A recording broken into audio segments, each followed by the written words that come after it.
Good morning, everybody. How's everyone doing?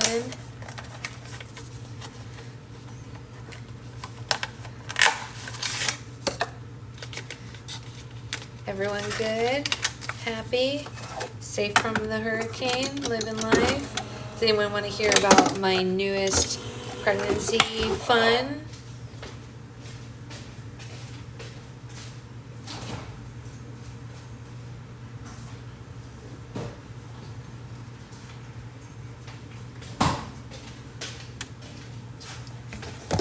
So, if any of you have had children, you probably have heard about the thing called round ligament pains, where your body is stretching, so you get little pains over here.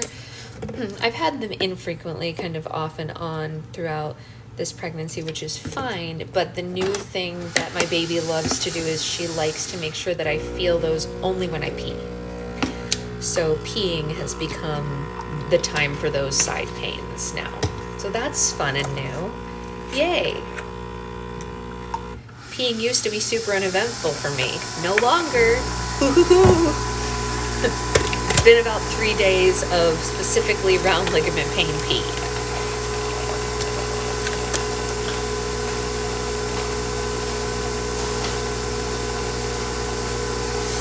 Good morning. Isn't it exciting, Anya? Anya's like, please, God, don't give me any of this. Hey, Grace. Hello. Which is almost all the time socially, right? Yeah, exactly, Whitney. That's a very good point, which is almost constantly. You're pregnant, do you do in January? Oh, you're right ahead of us. We're doing February. Body doubling. Yeah, we love to see it, Grace. We're always happy to have you. Yes, you're right ahead of us if you're in January. Do you know approximately when in January? I know it's very wishy-washy. Ours has been extremely wishy-washy time-wise. So I understand that. But are you like early January, late January? We're February.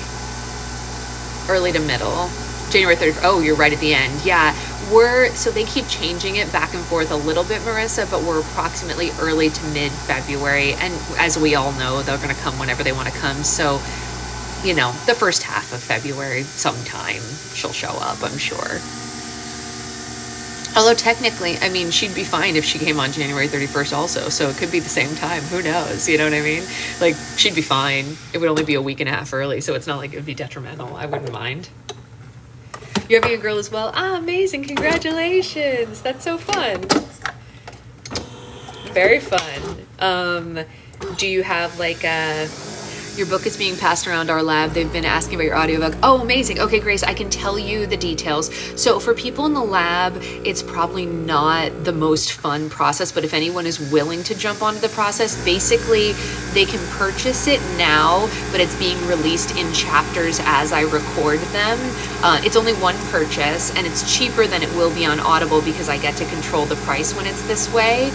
But if they want to wait until it's all finished, it will be on Audible. It will just have to cost more because Audible takes a very sizable chunk. The way that I'm selling it currently, they don't have to pay as much, but they do have to wait for the new chapters to be uploaded. So everyone's different. There are currently 8 chapters uploaded, so it's not like there's nothing. And there will be more uploaded this month. Probably a good 4 or 5 more chapters. My goal is to have them all done before Christmas so that people can gift it for Christmas, of course. So that's kind of the details of it. It's on Patreon, but you don't have to be a Patreon member. It's just a Patreon purchase. But you don't have to be a member to get it. Although if they wanted to sign up for the free membership to get updates about it, they could. Because when people sign up for the free membership, I do update when new chapters go up. But it's one link that they receive, and they use the same link all the time for the new chapters. It's just to a private playlist that plays all the chapters that exist already. So hopefully that helps. But yeah, it's way cheaper this way because I don't have to split the cost with Audible. I only have to split the cost with Patreon, and Patreon charges me less. Yeah, it should be fun. It should be fun. So in case anyone's wondering, my current thing to do is to make myself a decaf coffee for the bulk of the coffee, and then I just add a shot for a little bit of caffeine because I'm trying to limit my caffeine. I haven't yet, Brian, but I've heard great things. We just started watching the new season of Only Murders in the Building. We're about 3 episodes, something like that, into that one. And we're loving it, of course, as always. I love Only Murders in the Building. Very big fan. Yeah, never mind, can't wait to see any Todd joke then. But Only Murders in the Building makes deep cut Broadway jokes, Brian. Like deep cut. Right? Isn't that fun, Priscilla? Yeah. How did one do that? Mix all the different coffees. Oh, I just put them in the thing, you know.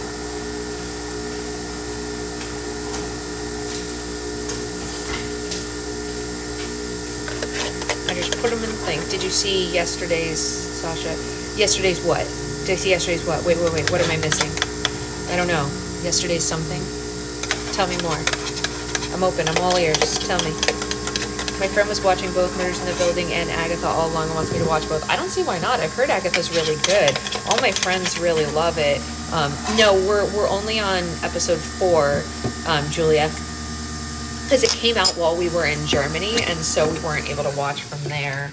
But, you know, a lot of Broadway producers asked me to take down a video I made. Who? Brian, will you text me who? Will you text me who? I want to know. Which video? Tell me more. Ooh, Brian, I'm so curious. Tell me everything. Ooh, I want the gossip. Please. Please, I have to know. Is it someone I know? I have to know if it's someone I know. Yeah, but...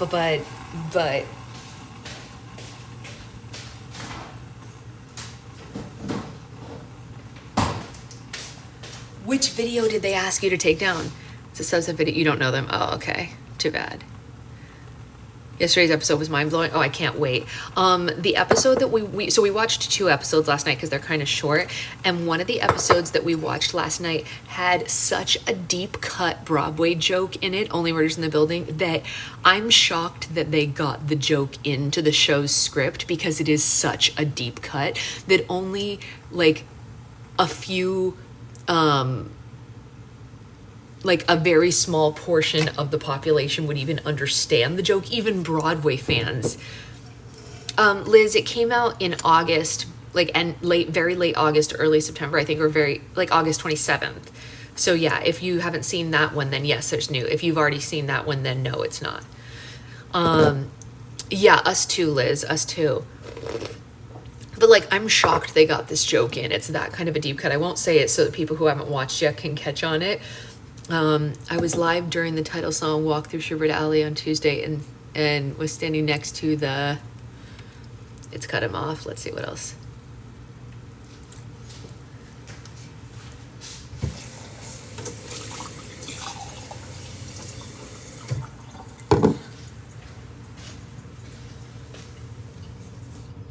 It's a surprising season, Liz. I will say that.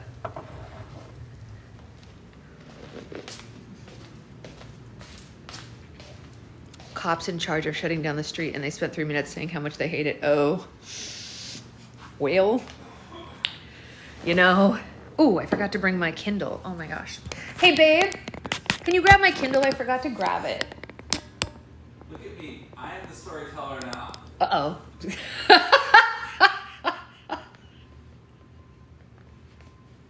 You were like, look, I'm the storyteller now. Okay. In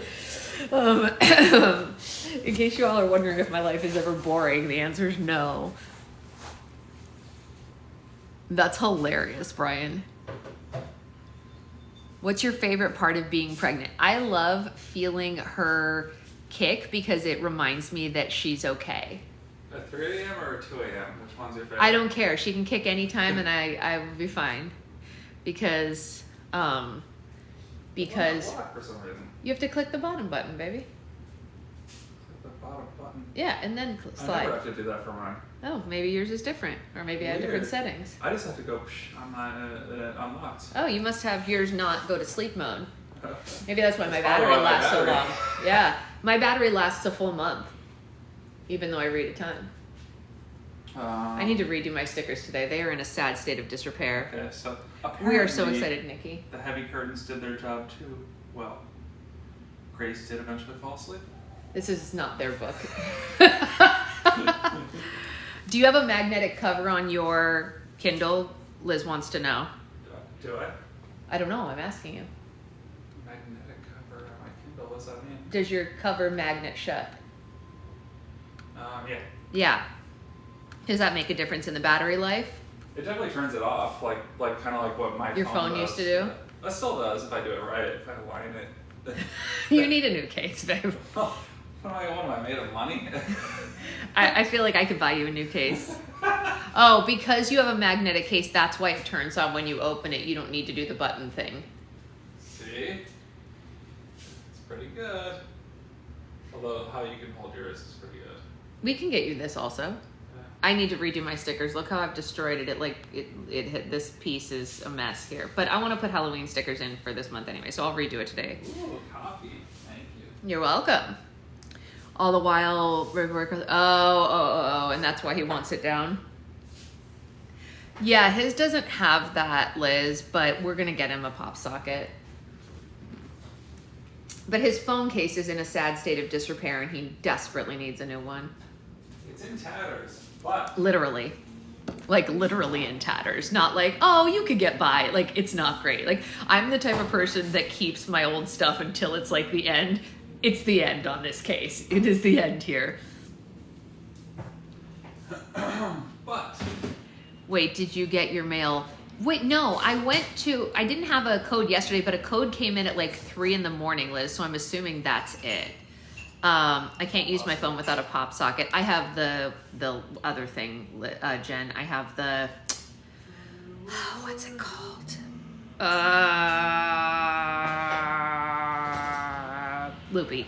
I can't live without my Loopy. Yes, that is correct. I am, Becca and I are Loopy people. We cannot live without them. It is true. All right, are we excited for chapter 10, you guys?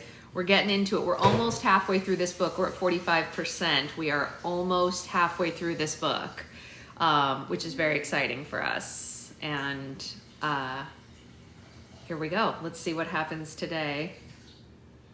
Chapter 10. Is she here? Good. Isabet, you are needed, rang a commanding voice from the stairs. It was the sort of voice that demanded you pay attention, so Josh did, despite the fact that his sister appeared to be going into labor right in front of him. That's very funny, Becca. Oh, that's funny. I just summoned her here with a crystal and a voodoo doll, Josh thought to himself giddily. Essie said that there were witches and that they had to do some ritual and that they had done a spell. A spell? He'd been prepared for English eccentricities, sure. He hadn't been prepared for actual witches. Mother, we are just a little bit busy, said Essie. The baby's on its way, said Prudence. Lilith, still dressed in her dramatic red costume, swept down the stairs and took Sienna squarely by the shoulders. Hi? Lilith peered at Sienna, and then she said, You're first? Sienna nodded. We have ours. You do not, Isabet. Come now. Essie chewed her lip, and she looked guiltily at Josh and Sienna. He could see her wavering. Are you sure? She said to her mother. It has to be done right now. If it could have been done yesterday, I would have called it so. Well, then go back through the door and... Isabet! The baby will not be coming for hours. We have ample time to wait. Blessing, take this young woman to a bed and just make her comfortable. There was a sort of pause as they all looked around as if expecting Blessing to materialize at the sheer force of Lilith's will. Josh glanced at Essie. Her lips were in a tight line and they were white. Blessing isn't here, Avery said eventually. She's out delivering twins. She isn't? Wailed Sienna. Did you, Essie addressed her mother, her voice like an icicle, forget which one Blessing was? Lilith's face was rigid, the same way that it had been when Essie had challenged her to do the ritual in the first place. Josh knew that look. He knew it from his mother. He knew it from his ex. It was the look of someone who knew that they had been caught out when they were mentally rearranging the world so that it was someone else's fault that they were wrong. Sienna, Annie, said Avery, moving forward. Josh noticed for the first time that Essie's friend looked a little strange today, but Sienna didn't seem to care. That was more important. Come with me and have a nice sit down. I'll get a bed ready for you. Maybe a nice warm drink, yes, and something clean and dry to wear. Sienna nodded gratefully. Are you a midwife too? She asked. In a manner of speaking, said Avery, and Josh winced. As Avery led his sister slowly up the stairs, he hesitated, reluctant to get between Essie and her mother. "Will Blessing be back anytime soon?" he asked. "No, probably not." Essie didn't take her gaze off her mother. "Is Avery qualified medically? Are any of you qualified medically?" "We have delivered more babies than you have ever even met," said Lilith. That's actually true, said Essie. I know my way around a birthing, volunteered Prudence, which didn't exactly fill Josh with confidence. She looked like an escapee from a Thanksgiving pageant. "Come with me, young man, and we'll take care of everything." "Fetch Maud, will you?" Essie said quietly as Prudence escorted Josh reluctantly up the stairs. He had no idea what was really going on. This house was a huge Gothic cavern, and it seemed at once familiar and also totally alien. Essie said he had been here before. He'd been inside, and some things about the place did seem familiar now that he was looking at them. The twisting staircase, the split, the meandering off in the odd directions, the tree growing halfway up in the middle of it, the banister, the wood paneling. They were carved. It was painted, intricate little symbols that seemed to shift and shy away when he tried to look at them. Prudence led him upwards, and he tried not to stare as he picked out increasingly weird details in her smoke-gray dress. Her skirt was narrowly pleated and very full, topped with a sort of narrow-waisted jacket and a long apron from the waist. Around her shoulders was wrapped a long, flimsy shawl tucked into the front of her bodice. Yeah, I don't know why that happened, Dicey. It just felt like since she was a ghost, she deserved that voice. I don't know, but that's what she ended up as. Here and there, he could see careful darns and rows of tiny handmade stitches. The fabric was worn, and stained around the hem and stained around the hems and under the arms. Her hair was straggled loose from beneath a lace-trimmed cap that really had seen better days. And her neck, "It's Prudence, you said, right?" he said. "Did you, hurt your neck or something?" Her hand went to the nasty burn on her throat. "It does not pain me," she said after a moment, and continued up the stairs. When Josh reached the landing at the top, an impulse made him turn. Hanging in the stairwell was a huge painting, framed, massively ornate. It depicted a smoky landscape scene, trees blasted to stumps, and in the distance he could make out what might as well be a huge cannon on wheels, and to the left was a church, its tower crumbling. In the foreground was an empty wooden chair. Josh narrowed his eyes. He'd seen this painting before, only no, he hadn't. "I've seen this whole house before, only I haven't," he said to himself. "'Tis true enough," said Prudence. "The house does change itself, but while it stays the same." "That doesn't actually even make any sense," he said. "No," she conceded, "but yes. In any case, you have forgotten what you saw until you came back when it had changed." She gestured to the painting. "My lady's portrait is now empty, of course. Yesterday and tomorrow, we will not see it the same." Josh pressed the heels of his hands into his eyes. He was tired, he was cold, he was wet, and literally nothing here made sense. "I'm sorry, can you please just take me to my sister?" he said, and Prudence nodded, opened a door nearby. Josh, who had a sudden memory of a whirlwind behind a door exactly like this one, braced himself. But this was just an ordinary bedroom. It must have been a dream he had.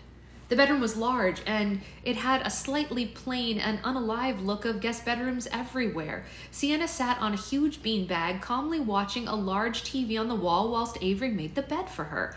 Josh opened his mouth to talk to his sister, and then something registered in his brain that he glanced back at the bed.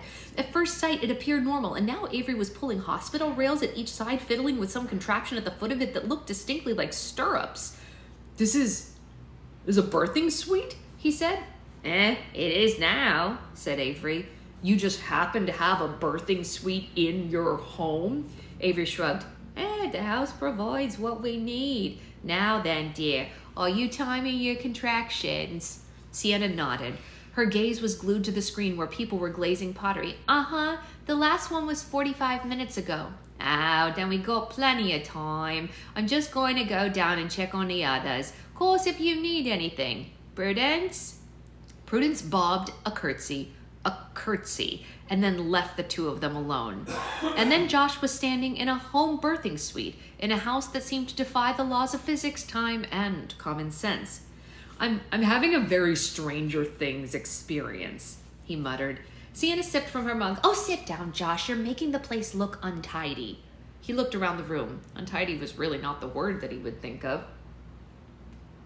The walls were papered in a cool, calming blue, and the rug by the bed was a pretty pale green. There was a wardrobe and a chest painted white with a jaunty frisee of apples or something like that on it. In the large bay window, there was a freestanding bath and a collection of fluffy towels and robes. It looked so much like a spa retreat that Josh expected to hear harp music and a tinkling fountain. He twitched aside the long, heavy drapes at the window. Rain streaked the window and lightning lit up the dark forest beyond, which was very strange because he didn't really recall there being much in the way of a forest anywhere around the village.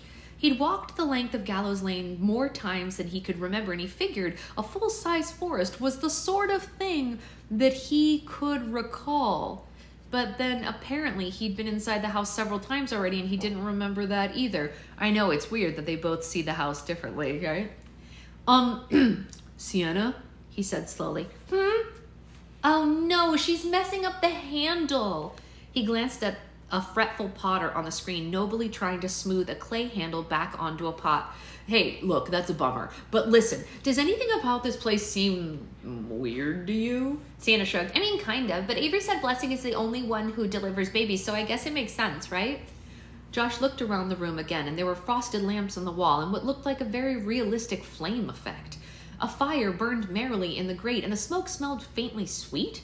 There were some framed prints on the wall, which looked like ancient woodcuts of women holding babies, and the pattern on the wallpaper appeared to be snakes.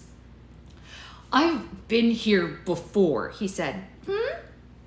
It was like remembering a dream. The details twisted and slid away from him, combing and confusing his memory. There was a goat on the stairs. A goat? You mean like a picture of a goat? No, I mean like a real goat. And there were cats fighting, or they were fighting bats. Or no, wait, there was a tree. Yeah, there is a cool tree in the hallway. I don't know how it grows in there with no natural light. Light, said Josh, and he stared at the frosted lamps on the wall and strode to the nearest one, peering at it. There was a sort of brass key at the base of it, and the glass had an etching of, was that a pomegranate? He could feel the heat coming off of it, and he used his sleeve. Inside the frosted glass dome was a naked pale blue flame. Gas, he said. Huh? It's a gas lamp, Josh said, carefully replacing the glass. There's a power cut all over the village, so there's no lights anywhere. Yeah, I noticed that. I didn't think that they got storms like that here, though. They don't, Josh said. Sienna, if there's a power cut all over the village, how are you watching television? Sienna went very still with her mug halfway up to her lips, and then she shrugged. I don't know, they must have a generator. It's pretty remote out here. A generator just for TV in the birthing suite that they happened to already have ready, he thought. Josh sat down on a wooden chair and tried hard to remember. There had been a portrait of Essie's mother hanging above the stairs, and he'd assumed she was an actress in costume, but now the painting was completely empty of people, and the woman was in the house with a disturbingly direct stare, having some kind of tense argument with Essie. There had been doors that contained whirlwinds, a step that would send him to the middle of next week, and a cat that seemed to converse with Essie, and elderly relatives who knew the results of the cricket test in advance. Josh had encountered the test cricket on the television. He was still unsure if it was all an English prank. There had been a huge conservatory bursting with lush green life, and air heady and fragrant, and parrots that appeared to be made of glass, but he didn't realize it. He remembered pretty clearly that the plants had been beep boop, which in of itself was really weird. Do not meddle in the affairs of witches, he remembered. He'd brushed off the comment that she made. She'd brushed off his comment about Wiccans, and Josh remembered those girls at school wafting around with flowers in their hair and lots of pentacle jewelry. They'd been big into scented candles and incense sticks, probably to hide the smell of weed around them, and they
to join in. Come, sacred ice, and bind the evil. They began to repeat it with her, and Essie felt the spell begin to take hold. The cold rose up through her, turning her to ice, and then spread out around her. The ground crystallized, spikes of ice growing rapidly outward, and the familiar cold calm settled into Essie's veins. The ground shook again, and Essie concentrated harder, chilling and calming it. The cold flowed through her body and into the ground, soothing the ancient evil and binding it. Bind the evil that sleeps below, she screamed. And this time the tremor knocked her off her balance, and Essie fell to one knee, squelching in the mud, and yelled the words louder. She felt the sound before she heard it, a great keening wail like the howl of a wolf, but with a serrated edge. It sawed at her nerves. Call winter, she snarled through gritted teeth. Force of my will. She'd just gotten back to her feet when the earth rebelled and exploded upward in a spray of mud and water. Essie felt the force of the creature slam through her like a hard wind made of needles and fire and hatred. So much hatred. It robbed Essie of speech and breath. For a hideously long moment, all she wanted to do was hurt, to kill, to wreak a painful and terrifying revenge, to inflict dreadful suffering and be feared and reviled, to grow powerful from the hate. And then it was gone. And Essie stood retching as the thing flew around in the circle of witches. She would never be able to describe it, but somewhere between a cloud and a swarm, as if a swarm could be made of pain and anger, it glittered blackly, as if absorbing all the light, and at the same time it oozed and pulsated like a wound. It knocked them all to the ground until it reached Prudence, and then the dark and terrible cloud enveloped a mouth and laughed. Developed a mouth and laughed. Prudence, who had no corporeal body. Prudence, whose soul it could absorb. No! Shouted Essie, and she threw herself at it, but this time it was like wasps went through her, stinging and buzzing as they did, and she screamed. The creature screamed.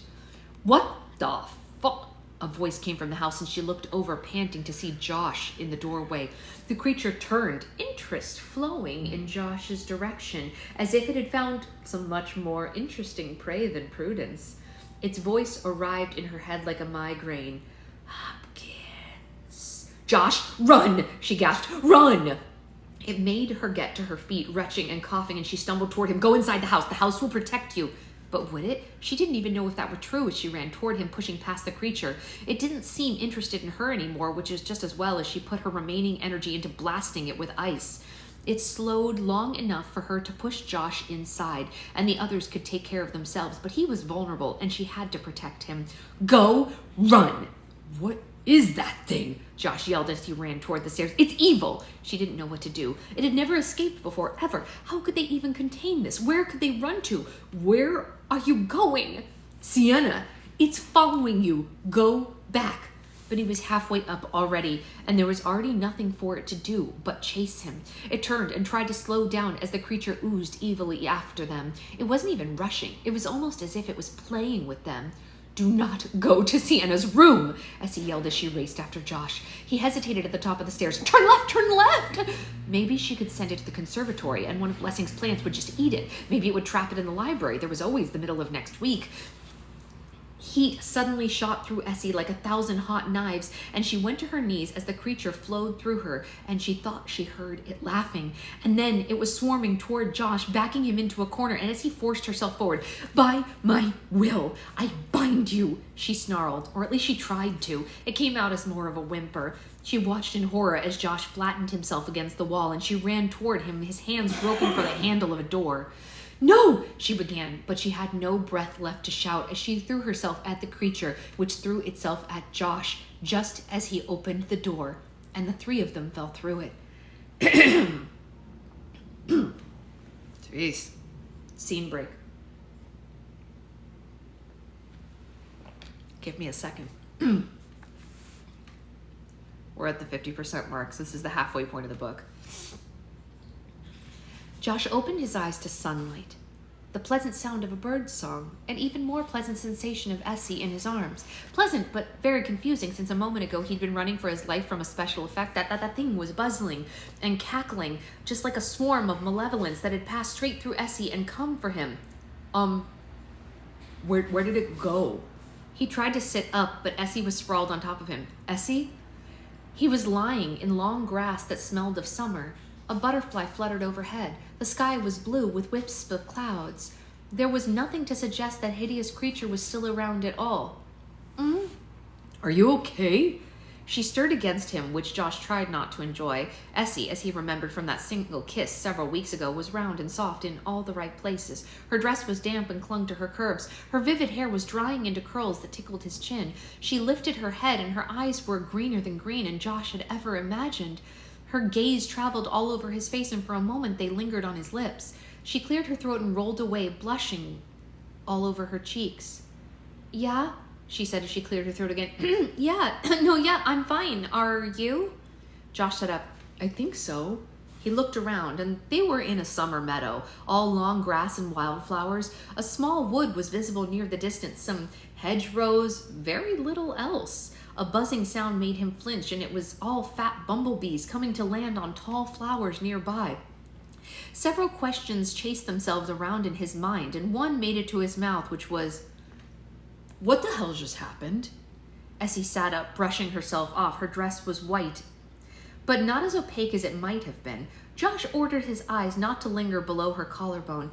Essie took off her rain-stained glasses and attempted to clean them on her dress. Well, at a guess, she said, popping the smeared glass back on and looking around at the meadow. We must have gone through Lilith's door. Right, all the crazy doors in her house. Josh had thought he must have dreamed them or exaggerated their effects in his mind, or maybe she drugged him or something. But she looked around exaggeratedly. The meadow was entirely empty of doors. Okay, where do we start here? Essie sat up and looked around carefully like a meerkat. She turned back to Josh and said, well, there probably isn't any point in pretending anymore, is there? Pretending about what? Said Josh. She gave him a frank look. Look, listen, I can't see anyone, but I'm going to need to keep this conversation quiet in case anyone is listening because I don't know exactly when or where we are, okay? Right? So, well, we're witches. This did not have the effect on Josh that she appeared to be expecting. Yeah, no, I got that part very clearly. He said, you told me that on the way to your house. Yes. He looked up at the bright sunny sky. Recently? I don't mean like burning herbs, fanning, dancing in the nude, she said as Josh battled against that image in his head. I mean like we're real witches. We do things ordinary people can't. Like I can understand animals, sort of. I can make a fire start at will. I can put one out too, she quickly added. Every witch is different. We all have things we specialize in. Josh figured he might as well go along with this, if only to stop himself from thinking about her dancing around naked. There were various bits of Essie that he was sure would jiggle delightfully.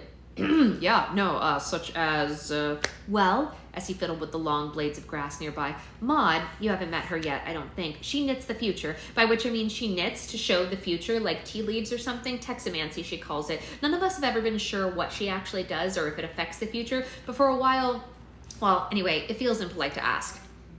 Yeah, no, I guess it would be, Josh said, for want of anything else to say. He watched Essie begin to touch the grass again. And Avery specializes in illusion and perception and also manifesting inner desires. Haven't you noticed that sometimes they're very masculine and sometimes they're very feminine and usually they're somewhere in between? Now that she mentioned it, Josh had noticed that, but he hadn't really remembered it until now, which was really weird because it was the sort of thing that he supposed would stick in a person's mind. But you probably don't remember because Avery's also very good at making people think that they've seen something entirely different to what they've actually seen. Most people in the village think they're twins. Both called Avery? Essie shrugged. Like I said, people forget. Also, I think most people just sort of like rewrite bits that don't make sense. You tell yourself that you can't have seen what you've seen and then you just go about your day. You know what I mean? Josh raised his eyebrows. You mean like that couldn't have been a mad buzzing cloud thing that chased me up the stairs, right? Where did it go anyway? Essie frowned a little. I don't know. It followed us in here or out here.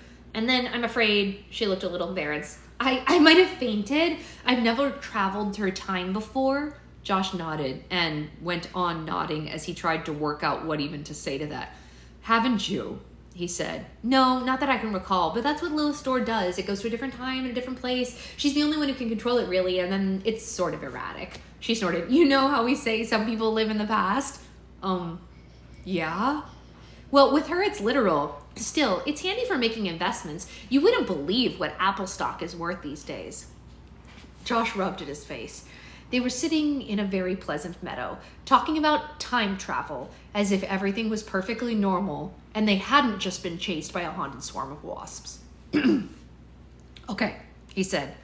So, you're a witch. Voice it down, she hissed. I don't know when we are yet, but unless you see an airplane up there, she jabbed a finger at the blue sky, which was entirely free of jets. Consider witch to be a dangerous word. Josh nodded. Sure, yeah, okay, why not? All right, so we've just fallen through a door into another century, right? Possibly. And a different place, he added, because they definitely had been inside before. Yes. Unless this is before the house was built, then we'd have fallen down a story, he pointed out, because that felt like logic and that might help. And I don't really feel bruised enough to have fell down an entire story. Good point. Well, Mother uses the door for place as well as time. She spent half my childhood in 1930s Berlin trying to kill Hitler. Josh felt his eyebrows go up. Did she succeed? Essie's features lapsed into sarcasm. Did you learn about the Holocaust in school? Yeah, of course I did. Well, then I'd say she failed. Essie sighed. The working theory is that some things just can't be changed. She pretty much tried everything, right back to his childhood and beyond. She tried killing his mother, but even for Lilith, pushing an innocent child in front of a horse is a little bit much. It's a little bit much. So she gave up and she put her efforts into other things. Such as, well, have you ever heard of the Franco-British War of 1858? No? Okay, well, there you are then. That one worked. Josh rubbed his eyes. Look, this is all really fascinating, but what's really happening here? Essie looked annoyed as she got up, her damp dress clinging to her in interesting ways, and she gestured around. What do you think? Do you have a better explanation for what's going on here? We were inside the house, and now we're... Oh, bollocks. What? But Josh could hear it too. People were talking and giggling. The hedgerow parted, and through it burst a young man and a woman in very strange clothes. More costume drama? He muttered as though he was very much beginning to doubt that this was the case. Essie looked him over and then herself and swore under her breath. I don't know when we are, she hissed, dropping to her knees, but your clothes will not pass muster, and I look like I'm wearing a nightie. Josh looked down at himself, and he wore the dark jeans and t-shirt and plaid shirt he'd had on all day. The denim was slightly damp from running around in the rain earlier. He looked at the couple loitering at the edge of the meadow, kissing hungrily. She had a long, full skirt and a sort of jacket thing that came to her hips and a linen cap covering her hair. Her swain, he'd never used that word before, but there was no doubt that it fit, had a collar, had on a short coat, but tightly buttoned up with a lacy collar showing at the top, and some form of culottes was the closest word that Josh could think of. He also appeared to be wearing ladies' woolen tights and a tall brimmed hat. Josh looked back helplessly at Essie. We could say that we were robbed, she offered, and they took our clothes and left me with, I don't know, when were jeans even invented? Was all he could say, really agreeing with her that they'd traveled through time. Was he really thinking that? Well, not whenever this is, she said, and they both peered over the long grass at the trysting couple, who were starting to dispense with bits of their clothing. I guess it kind of looks like it's the first Thanksgiving, said Josh, trying not to blush. Lots of making out went on at the first Thanksgiving, did it? Essie snapped, and her cheeks went pink. Remind me what year that was? 1620 something, Josh said vaguely, not really sure the year, when he tried to stare at the girl's corset that came into view. Holy shit. We can use that as a baseline, said Essie. There's really only going to be one way to do this, right? Do what? Said Josh, although he was beginning to suspect he knew. Essie smelled of pine and the sharp scent of snow and smoke, even though there was no fire nearby. We're going to explain what we're wearing, or, well, not wearing. Remember how we kissed that one time? She asked, as if it was of very little importance and not something that Josh thought about whenever he looked at her mouth. I mean, yeah, I guess, he said offhandedly as he could. Well, she said with a meaningful look, and she took her plastic-framed glasses off. Take your shirt off. He gasped at her. She wanted to fake kiss. Not a real kiss. She didn't actually want to make out with Josh. Josh tried frantically to think of another way to get out of this as the disappointment crushed him. Essie glanced frantically over her shoulder. Look, I'm sorry, this isn't exactly how I wanted to start kissing you again, but unless you can conjure up a doublet and hose from somewhere, this is all that I can think of. And then the sun suddenly came out for Josh Henderson, and he felt a smile. You want to start kissing me again? Oh, so that's the relevant part of the conversation here, Essie muttered, and then her mouth was on his and her hands were pushing at his shirt and Josh didn't even try to resist. He kissed her back enthusiastically, which seemed to surprise her, and he felt her lips curve against his as her eyes sparkled. She cupped his face in her hands and slipped her thigh over his. Oh boy, she did feel good. Last time Josh had kissed her, both of them had been fully dressed with jackets on, and now she was wearing a damp dress with not a lot going on. He allowed his hand to slip around her back, and Essie made a pleasant sound as she pressed herself against him. Oh, well, if this is the way that it was going to go, he thought. But he stopped thinking about things and just did what he wanted to do, which was to touch Essie a lot and explore her lush curves with both hands and get as much of her body pressed tightly against him as he could. Her legs wrapped around him and his fingers touched her bare thighs as her skirt rode up a little. He liked the sounds that she made, and so he did it again. Her own hands were making short work of his t-shirt, and her cool fingers were leaving trails of shivering goosebumps. She kissed his neck and sucked gently on his earlobe and made him whimper when her fingers brushed his nipple. I shouldn't have said that probably, right? Oops. Josh, she breathed, and even when she said his name, it was a good thing. I don't know how to say that on here. And then she was kissing him again, and Josh forgot everything but sensation. Devilry! Someone shouted suddenly, and Essie froze. The fear that came into her eyes was nothing to do with being caught half naked and well on the way to becoming fully naked. He has tempted thee into litigiousness. Repent! Repent! Papa, lamented a female voice, and Essie unfroze just a little bit. We mean no harm by it, said the young man, and they both sounded terribly close by. We will both take hands in the church soon enough. And will the church cast thee out? Thundered the voice of the girl's father, for fornicating with others in broad daylight. Others? The girl said, bewildered. Josh's eyes met Essie's. It wasn't hard to. They were just about an inch away from him. She cleared her throat and sat up. She said and waved at the disheveled lovers just a few yards away. I don't suppose you would believe that we were robbed. Essie had heard of people being run out of town, but never run into town. She and Josh were herded there like errant sheep into the village, trailed by the two young lovers who had taken this opportunity to gain the moral high ground because at least they both still had their clothes on, even if they hadn't been exactly wearing them when the girl's father found them. Fornicators! The older man shouted, and he wore a short cloak and a hat with a tall crown. His doublet was too short, and it strained across his belly. But the sword he carried looked quite real, and he was using it to prod them ahead along the track beside the hedgerow. Essie's wrists had been bound with a belt, and Josh's with his own shirt. We found them naked, shouted the young woman. Cavorting for all to see, added her lover. Hypocrites, Essie snapped back at them, and not just because they had been gathering nuts in May. Something about that young woman drew her attention. No wonder she wanted to deflect attention, Essie thought. She's got power. I'm sure of it. But Essie wasn't about to drop anyone else into this. Her mind raced. What could she do? Her magic was not very useful in this situation. Even if it was, she'd be sent straight to the ducking stool. The village opened up ahead of them, and Essie didn't immediately recognize it, especially since her glasses were lost somewhere in the meadow. That'll be fun for some future archaeologist, she thought. Sheep grazed the open land that sloped down into a large muddy pond, and the cottages that surrounded had a distinct air of a hovel about them. The road was dried and muddy, heavily rutted from wheels and hooves, and the people who came out of their houses to watch the entertainment wore the same kind of woolen dresses and doublets as the two lovers who were now decrying them as fornicators. Just checking, Josh muttered as he trudged along beside her, but fornication is bad, right? Not if you do it right, muttered Essie. Ha, as if you'd know, said a little spiteful voice inside her head.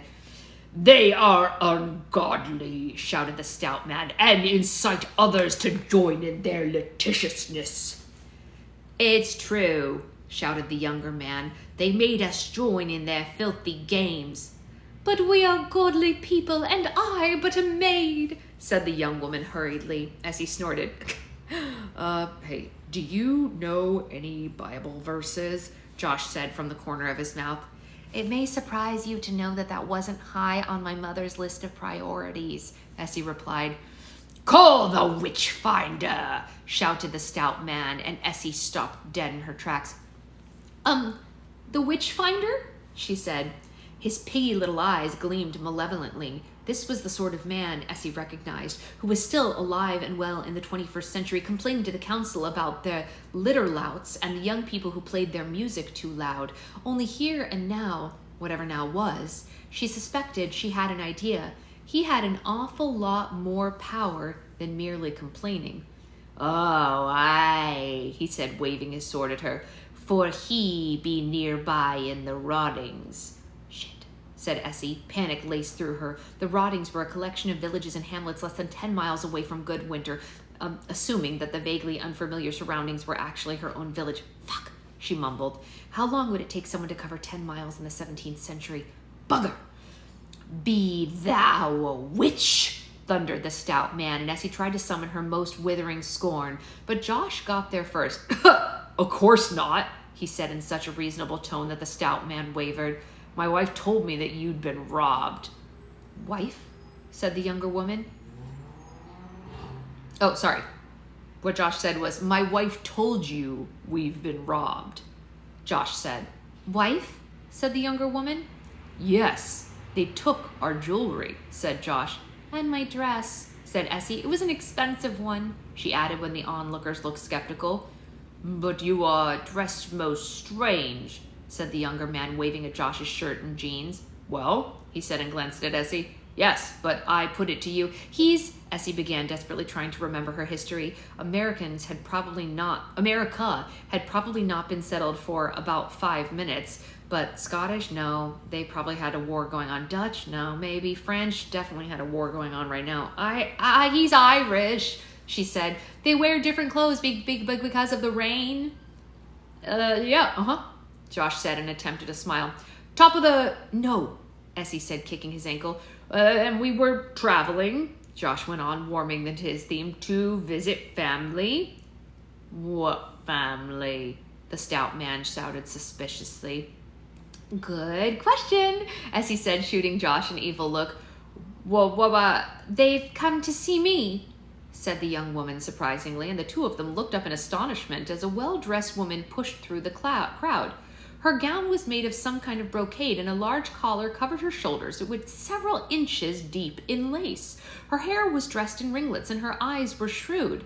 Her dress, Essie realized, was more or less a blue version of the red one her mother had appeared in.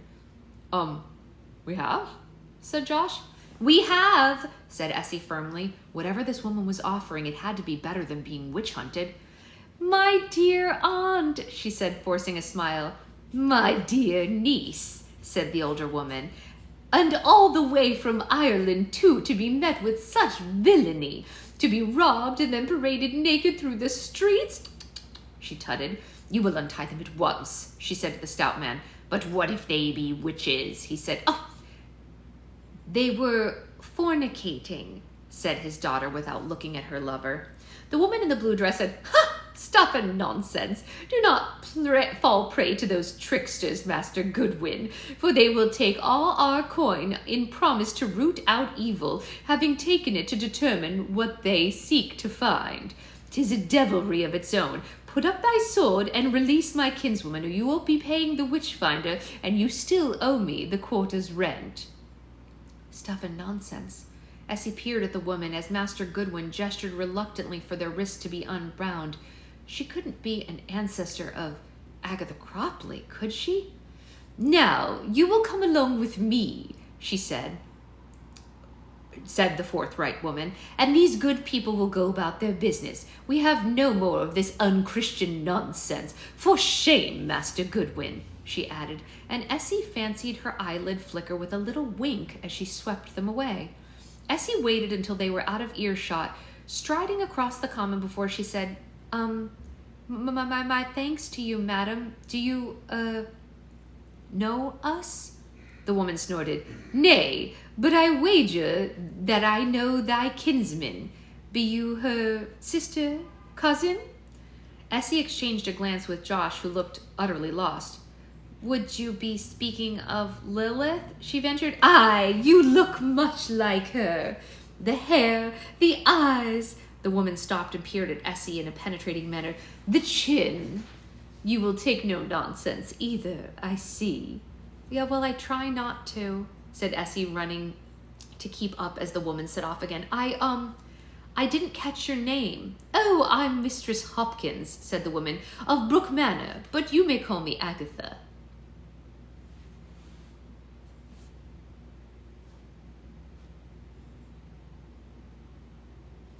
So maybe it is Agatha Cropland, not a relative of hers, just her herself.